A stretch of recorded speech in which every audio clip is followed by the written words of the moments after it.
Hello mga kapiyon ko, welcome back. So, narito po tayo sa ating trabaho na tinagahan natin ang unit na split type and machining 1.5 carrier inverter represent 32. So, itong ating tamang karga is 110 PSI. Ayan mga kapiyon ko. So, 110 yun ang karga natin sa 32 at ito naman yung amperahe niya 6.30. So yun ang tamang amperahe. Yung karga natin is 110 PSI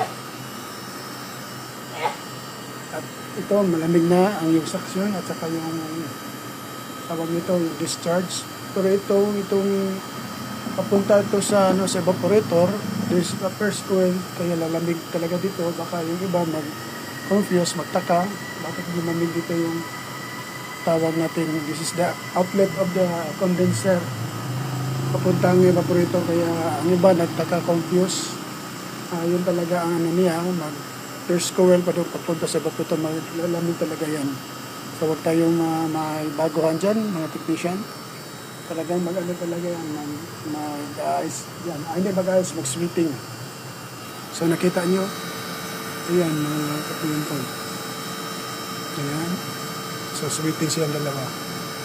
So ang kailangan lang tamang karga at tamang amperahe.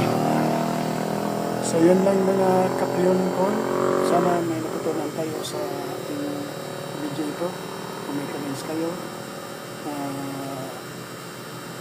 sulat lang, o kung may kara-update kayo sa aking video.